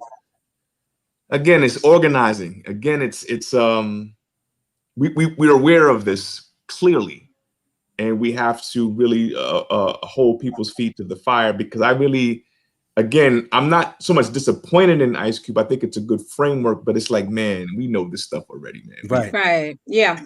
I'm looking at the bullet near the end that says currently the Black population is overrepresented in the military, as 17% of soldiers are Black. The percentage of Black enlisted soldiers is even higher. To compensate for this disproportionate contribution to our national defense, 5% of the Defense Department's budget will be allocated towards beautification, education, and youth programs in predominantly Black neighborhoods. Such programs will build goodwill towards the country, resulting in greater patriotism, more successful recruitment efforts, and a generally more enthusiastic military population. This whole bullet is problematic for me. Yeah, big time. Yeah, because you're criticizing. Oh my God. You're criticizing the federal government for the Black overrepresentation of the military. And they're actually, the first and the second sentences, they're confusing. But so to compensate for this overrepresentation, first of all, they have not taken, they being whoever helped him to develop this part of it, they've not taken into consideration that when Blacks and Latinos generally go to the military, it is not because of patriotism. That is not necessarily the number one reason. It is for survival. They need the military. And then there are perks for those who go through and do your stint. You can get the GI Bill, you can go to college. So these are things that they're not otherwise able to do because of institutionalized racism in housing, in employment, in life, for Black people in this country. So then he's saying that by taking 5% of the Defense Department's budget and beautifying communities, and putting it into education and programs for youth, you're going to get even more than 17% of us. This is just a problem. So, yeah. And he also has to be able to be criticized. He needs to be able to accept that some of these things really fall short. They really, really fall short. But again, let's not forget the regional influence out there. And we all know, and we've heard how difficult it is for young people to navigate the rough streets of LA. So maybe he's thinking primarily from that perspective when he talks about the young people. I can't even get in his head. I don't know, but that's just a problematic bullet for me. Yeah, and like you said, yeah, go on. Mm-hmm. And also we have to, how can I put this? Look, I understand that, a lot of African Americans fought in, we've been well represented in all wars in the history of the United States. And, we honor them, and, we thank them for, you know, their service, but we also have to understand that how the military has been used to further the empire, that, you know, Right. American empire, how Yes. it's been used to support corporate interests. Yeah. You know, Yes. so that's another. I mean, that's something that, I mean, that's one of the things that that I bang on Obama for, with, you know, with all the drone strikes and stuff like that, innocent people being killed. And sometimes these military strikes are for corporate interests. It's not for the interests of Black people. And we gotta be mindful of that, and we gotta be careful of that, because oftentimes you may have a sympathetic view from the world, from other, you know, countries that are oppressed, dealing with, when looking at the issues that Black people have faced in this country historically. There is a sympathetic viewpoint, but we also have to be careful when we buy into American imperialism, and how the American imperialism basically spreads white supremacy Yes. globally. Yes. You know, that's just something that we need to think about when we, you know, talking about American patriotism. You know, what's on the agenda? Why are we going to fight these wars? I mean, you know, we could think about Muhammad Ali and his reaction to the Vietnam War, Right. and things like that. Right. Let me get a couple of comments. Leah Richardson, who is often on here with us, viewing and also giving good ideas while you were talking about the banking piece. She said, this is the perfect time for Black-owned financial institutions to reach out to the communities and hold seminars or webinars about their businesses. They should also demand Congress to put them on their agenda. She'd made another comment above. Let me see if I can find it. Oh, she said we need to incorporate financial investments and home ownership in high school curriculum and prepare our youth earlier than later. I always agree with that. That is such a good idea, because the Black community is basically, primarily, I'll say, the largest community that, when our children graduate from high school, first of all, we haven't really saved properly for them to get a head start on life, whether that's through going to college, starting a business, or otherwise. We do not plan as a family, and we need to start changing that. And so, yes, I believe it starts in the home, Leah, and then I definitely believe it should be reinforced in the schools. Now, I don't.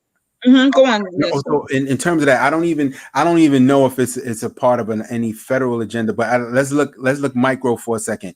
One of the most predatory institutions in the poor communities, period, is these paycheck. You know, you go cash pay, and we rarely talk about this. I don't know if there's any regulation on them, but I think that could be put on a platform, just on a micro level. Just when you go to cash your paycheck at one of these check cashing places, and the amount of money that they charge you to cash your paycheck or to pay a bill is astronomical. And they have become one-stop shops. You can pay a cable bill, you can pay, you can get the Metro card, you can, cash a check, pay your telephone bill, all kinds of things, and they charge you fees. Like, I mean, they literally, excuse the term, but they're literally raping poor people. No, you're right. I think, if I'm not mistaken,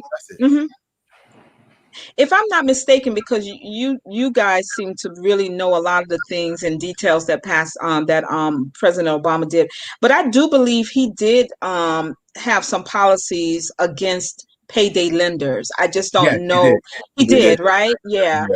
And they still exist. They still exist, but they exist because a lot of times we cannot maintain bank accounts because of past issues with overdrafts and things like that, jumping from bank to bank, and whatever it is, and then we are paying these huge fees. And so money management is just something that's critical that we have Financial not. literacy, yes, Right. definitely. Financial literacy. So some of the problem is that the again, let's say living in New York City, right? In addition to predatory, well, with the check cashing places, Black folk have trouble because a lot of their money goes into rent and transportation.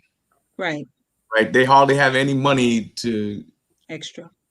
to open up a bank account because, again, you have to keep a certain amount of money in the bank to do certain things. And the reason why they need a check cash in place is because they don't have a bank account. Right.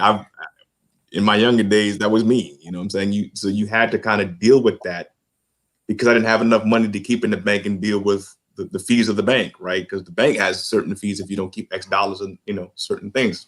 So a lot of that is the fact that we need to, it's a larger problem, and it's not merely a conversation on money management. Sometimes we, like Black folks, try to reduce it. Oh, if you just manage your money better. No, that's a whole system That's set up against that's why you're in. That's why they can the check cashing place can be there so hard. Because I drive around, I'm like, man, these places are still here. Yeah, they're still there. Yeah, yeah. To a certain extent, they're needed. Yep. I hate to say it, but yeah. No, you're right, though. You're right. And so, it's so hard to overly criticize the person because the systems that are set up for them to lose. Um, Leo made another good point, and I don't think maybe we need to have this conversation here one day. Leah, we need to also look at the Federal Reserve Board, who regulates the banking industry, and change the leadership. Well, so we do know they change often in this administration. I think he's changed. He's been on average, but they do change. There are, and I don't think people understand the relationship between the Federal Reserve Bank and the rest of the government, because it's actually private, but it certainly controls finances in this country. And for us to not understand on a minimal level is harmful to us sometimes, because even when we invest, we're not certain what it means when there's been a rally, or if the stock market drops sharply, why then is the Federal Reserve lowering interest rates? How does that relate to us? And again, that sort of goes back to your point, Pastor Davis. The poorest of us, they don't have time to think about this, this kind of stuff. And then we're all mostly educated here. We don't even take time sometimes to think about these things. Let me get to the police reform real quick, because as a professor, I am deeply concerned about qualified immunity. I'm on the police reform tab. But I'm also very disappointed with the presentation here. And I'm not trying to be overly critical, but this is what needs to happen. So qualified immunity, you all hear it all the time. Our community, we talk about it. We hear politicians talking about it, but with very little understanding. What we do understand is that qualified immunity is not good for our people. It's not good for our community, because it is that defense that law enforcement that has harmed us they're able to use when they've been charged, the very few times that they are charged with a crime.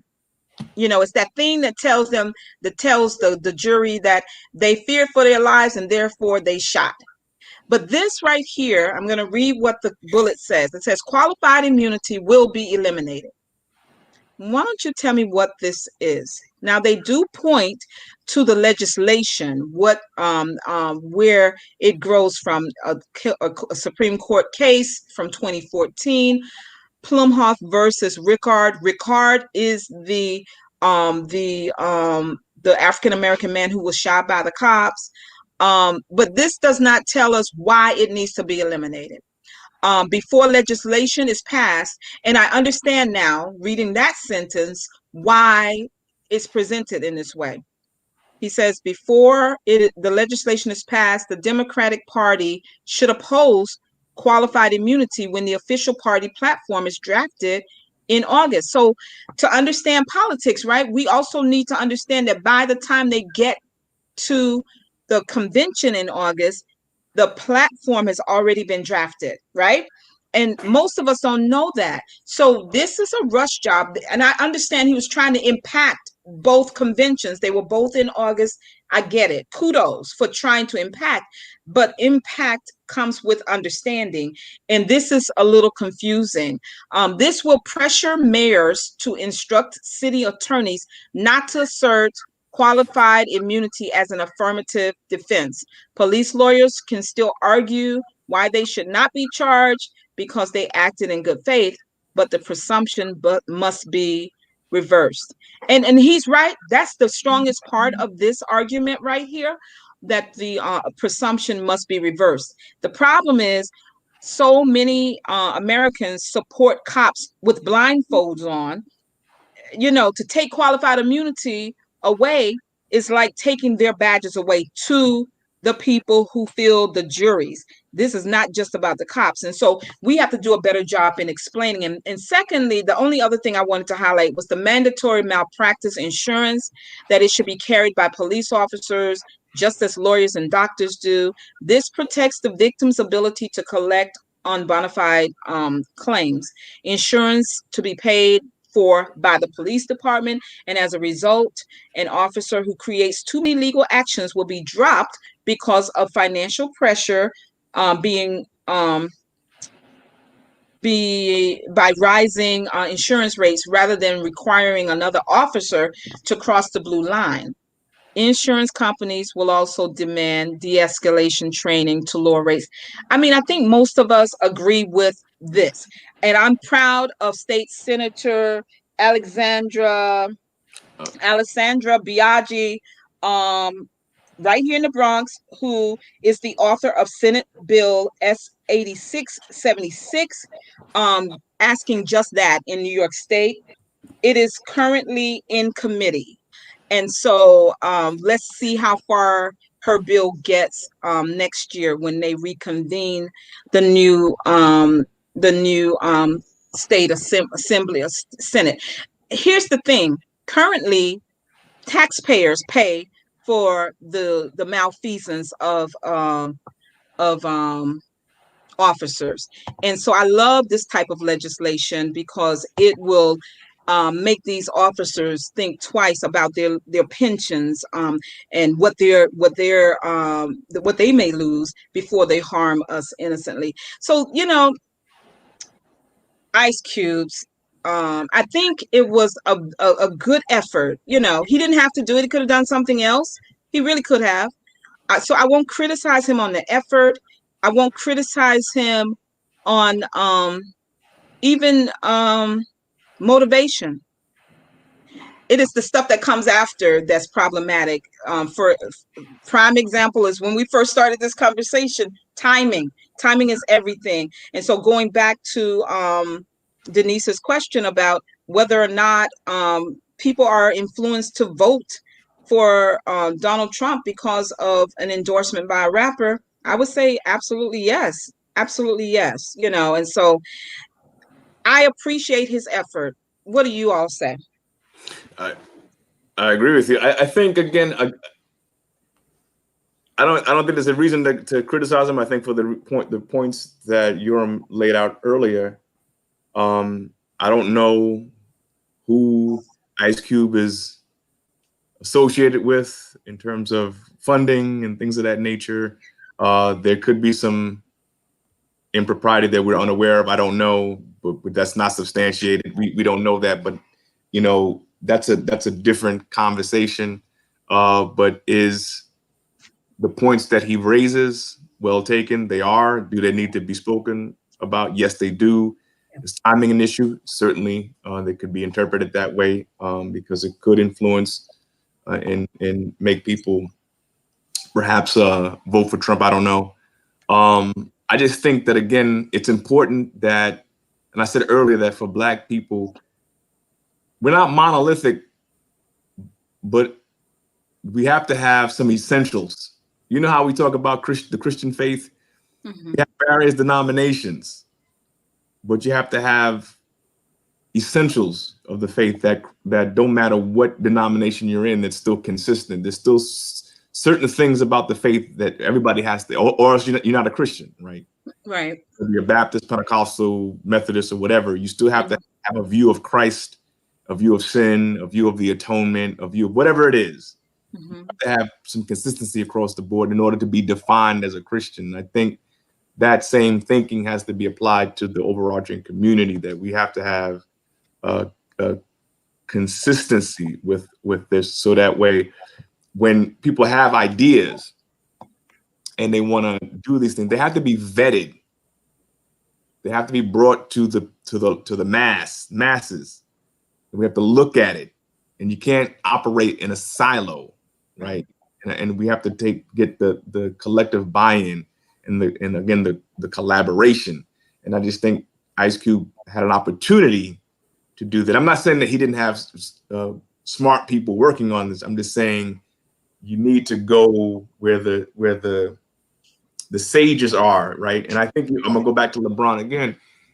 He understands I may not be the smartest person in these areas, right? So you bring the people in that can do this, organize and get these things done. And so you don't have to be the front-facing person, right? You just need to know who they are and get their input. But again, I just think that motivation is good, everything is good, but let's get some more collaboration. Mm-hmm. I agree. Mm-hmm. For me, I don't know. Like again, I don't know if what his intention. I can't speak for him directly. I don't know what his intentions are. I don't know if he deep in his heart supported Donald Trump. He didn't publicly give an endorsement to Donald Trump. That I know for a fact. He didn't say I'm supporting Donald Trump, and he didn't say he supported Biden. He made the point that he is looking out for the interests of Black people and what we can do for Black people and Black people specifically. Now, I have no problem with that. I have no problem with that at all. I think that he lacks political savvy. I think he was used. I think that's where LeBron James may have more of an edge in this point, that LeBron James has more of a finger on the pulse of politics, and how to use his platform with less controversy. I mean, LeBron James has done some controversial things. I mean, even just to wear the hoodie, and support Trayvon Martin at a time when this was happening. I mean, the NBA is is a racist institution. It's not just because it's a lot of Black ball players and stuff like that. I mean, we know Donald Sterling, even the previous NBA president, right? His name escapes me right now. When this whole issue about wearing suits and not being able to dress a certain kind of, we know that was racial. We know it was racial against Allen Iverson with the cornrows and all that kind of stuff like that. So David Stern. David Stern, yeah. LeBron James has been very controversial, but he is also politically savvy, where I think probably Ice Cube is not, and he was used. He definitely was used. I mean, the Republican Party used him for their benefit and to get their points out about the platinum plan that he didn't even read, because when he was on when he was in the interview with Roland Martin was asking him certain questions about the platinum plan, and he got caught up. And learned from that issue that he said in another interview that he wasn't here to promote the platinum plan, that he was here to promote the contract with Black America, because he didn't even read the platinum plan. He didn't understand about the $500 billion, that the $500 billion wasn't money that was going to be allocated specifically to Black people, but a part of, I guess, small business loans or something to that nature. So he wasn't in touch with all the issues. And I think that Pastor Davis makes a very important point, that this is a learning lesson for him, and this is a learning lesson for us. We idolize these entertainers. We idolize them. We put them on pedestals And then when they disappoint, we get to this we're canceling them type of thing. But we have to be very careful that no, I mean he's made very political. He's made political statements before in his music, and that was his form of activism. Right. But he's not he's not a scholar. You know, he's not somebody that we should be looking to for scholarly information. Yes, he can make political statements and controversial statements that we could galvanize around, but he is not the person that we should be looking to. Any of them. I mean, you make a good point, and I think we always look elsewhere. Ms. Gretchen said, I'm not looking at entertainers, but the reality is our younger people, they really are. And so we have to, and that's why I always beat Malcolm's drum. It's just like he was just here yesterday. So many of the things he said, Malcolm X, for those who don't know who I'm speaking about, like I'm acting like he's my personal elder, but I look at his speeches often. I listen to his sound bites even, and I'm like, oh my goodness. He says we're the only people who look to entertainers and sports figures for our leadership.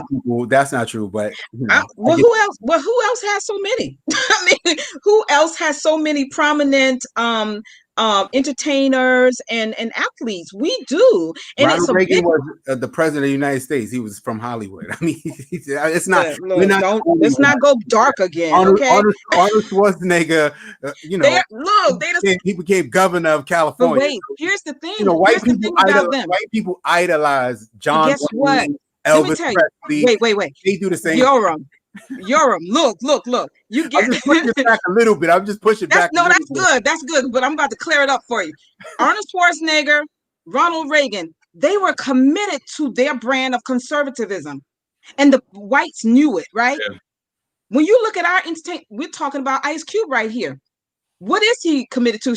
Ms. Gretchen said, isn't he the one that was talking about kill the cops? Yes. So his message isn't even consistent. His message isn't consistent until you read that malpractice bullet. If you all saw that, it's still the qualified immunity one. It was cop friendly. So this is a man who is like, I don't know which side I want to be on, because now in 2021 he is not saying what he said about cops all those years ago. Well, he's richer, right? Yeah. So that goes back to what Deacon Sandra said about the individualism. I understand, white supremacy can do a real mind job. Yeah. And it has. You had Bobby Seale. One of the founders of Black Panther Party. Later on in life, he was selling barbecue sauce on the internet. So, I'm not mad with him for that, though. I'm not mad with him for that either, but I'm just showing how. But he didn't. But did his ideology change? He understood that if you're going to live in this country, and even in this modern society, you got to make money. And so we've even taught in the church, oh, well, it's going to be okay. You don't have to be rich. No, you don't have to be rich, but it wouldn't hurt. And you want to be comfortable. We teach against even that. Don't get me started on the church. I love having been raised in it, but I can be a critic of her, because I don't see a whole lot that represents what I see in the Bible. Not in 2021. Let me just give you a couple of more comments. I got a YouTube comment from Chaka Farah. Chaka, I know I'm mispronouncing your last name, but he's a leader out in Brooklyn. He's a social worker, and he does the same stuff that we are doing. He says he loved the bill that requires malpractice insurance because once finance is attached to the action goes towards preserving finance. But isn't that what she said before? Deacon Sandra, she said she believes that most Republicans vote according to their individual attainment in this society, while Democrats incorporate the needs of the communities and not just themselves. And so even the Democratic Party has its issues, but democratically minded people. How's that? Because when you were talking about the Ronald Reagan and Arnold Schwarzenegger, they epitomize whiteness, right? But they did have an ideology attached to it.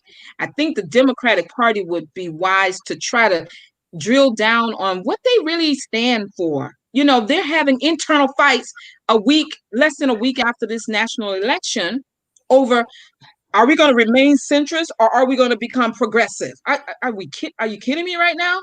You got to incorporate all ideas if you want us all to stay in the same tent. And so that goes back to what you were saying, Pastor Davis. Let's and I think he had to leave. Jermaine was on here. I like it when the young people come on, but he said we got to get on code.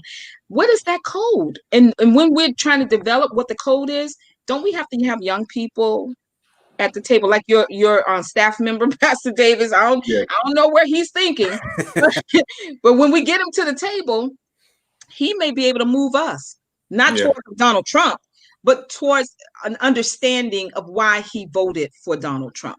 Yeah. You know, I'm listening to the both of you, and I went while you were talking. I was thinking about Muhammad Ali, and I remember in 1984 he backed Ronald Reagan, and it startled a lot of people that he had done that. And he said, "Being on code and celebrities and looking to them for guidance and things of that nature." I just think, and what you talked about Malcolm, so many things just came into my mind. So forgive me for being a little, but I just think it is imperative that we have to really, this I keep saying this platform is critical, right? Because there's so much going on in this, as Malcolm would say, there's so much in terms of being hoodwinked happening.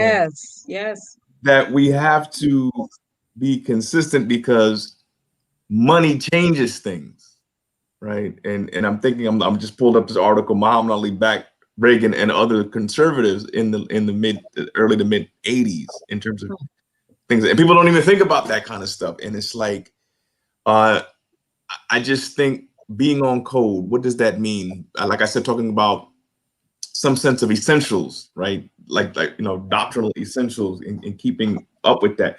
We have to really begin to, these agendas that we have, even with Ice Cube is doing, the books that we mentioned, going even Michelle Alexander's book, all these, we have to synthesize this stuff, and begin to create platforms. Maybe that's part of what we do here, and to push out these things to shape the consciousness, the collective consciousness, right? To change these things, because I'm telling you, people are confused because people change. Ice Cube is talking, F the police here, and then he overhears something else. Right. Muhammad Ali in 1964 is here, but in 1984 he's over here, and it's like Jim Brown is over here, then he's Kanye West. You know what I'm saying? And all these different people start off. And why does this happen, right? And it's happening because, again, it's that dollar. And so when you reference Malcolm was the only man, I talked to this with Yoram a lot, that just couldn't be bought. He couldn't be bought. So you say about the $20 a month for this platform, that needs to be like that, because we need to be in a position where we can't get bought. Right. Absolutely. And be free to dialogue, because this is where and Yoram, you're right. A lot of it is misinformation. Yeah. But it's got to be trusted and consistent, and you're right. The white supremacist notions that we have in our minds that we subscribe to, a lot of it is because we don't know, and we need to really, as they say, uproot this stuff. And I'm sorry, No, that's fine. That's fine. Go on. Let me see if there's anything else I need to share from over here before you go on. I mean, they have been so interactive over here. I don't know if you guys are looking in the chat. I'm so appreciative of all of you hanging out with us for 2 hours. I didn't want it to be this long, but I think we needed to use that first hour in the way we did. We got a lot of discussion in there. Minister, before you go, can I just remind people that we need to get that vote out again in Georgia between now and January 5th. Okay, so they are tied. The Senate is tied 48-48. We have 2 senators from each state. I'm trying to give a little mini civics lesson because we don't always know, right? Each state has 2 senators. Frank is like, look, those little bitty small states, they need to all be consolidated and have 1 or 2 between each other, because why should they have the same representation as New York and California? I don't like to deal with those big old kahunas. I want to just see if we can get 50. If we can get 49, so it's tied at 48. There are 2 runoff seats in Georgia. So it's all about Georgia this year in this election, right? Reverend Raphael Warnock, what's the name of the church? Ebenezer Baptist Church, the famed church that Dr. King once pastored, and now Pastor Reverend Warnock pastors, and is running for United States Senate against Kelly Loeffler. And we were just talking about the WNBA. She is a pill. Now, that election is one that we have to really, really get the vote out for, in my opinion. Why? Because there was a libertarian running against her. And if I have it mixed up, if I have it backwards, like if it's the other one, somebody correct me, Binga, if you know that. Libertarians are basically Republicans. So they siphon off from the Republican candidate. Is it okay? So it's Warnock. Okay. So the Republican Party is gonna consolidate that vote around Kelly Loeffler. We need to make sure that he has the kind of support he needs to get him over the top. He's already leading, but if you have her 23% plus that Libertarians percentage, she beats him.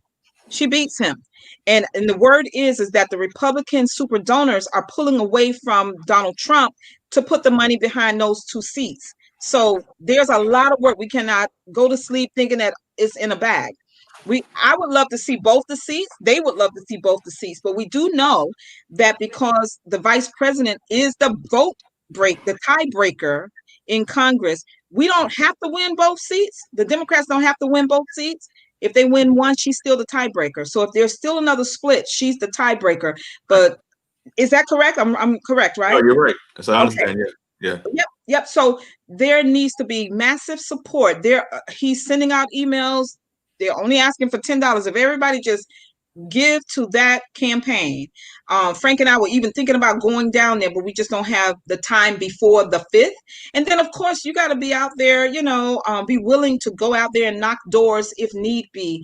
And COVID is still a thing. And so for those who can't go, if you can support the campaign by phone banking, that's a fun thing. People cuss you out. They cuss you out. And some say, yeah, I already voted. I'm already voting for him, whatever. But these kind of efforts need to be made to try to bring home that Senate seat for the Democrats, Raphael Warnock.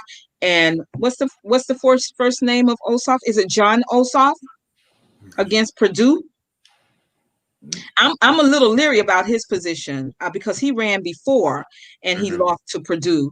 And I feel like the way the state of Georgia is moving, he may be a little too conservative as a Democrat for the way that the movement is happening down there. But somebody else may know better than I. But certainly January 5th is the runoff election for those 2 positions. And we need to see a Mitch McConnell go to the back of the room. The only way that's going to happen is if there is a leadership change in the Senate. So we cannot stop believing and supporting those 2 seats. You can give $5 too, whatever the case may be.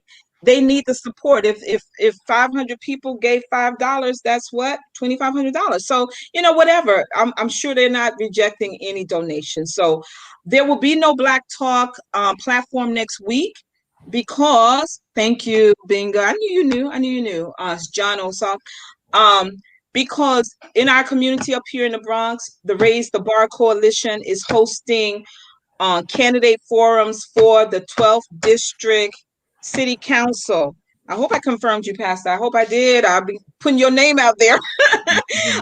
We'll be doing that. Ms. Gretchen will be there. I'll be there. Pastor Davis will be there.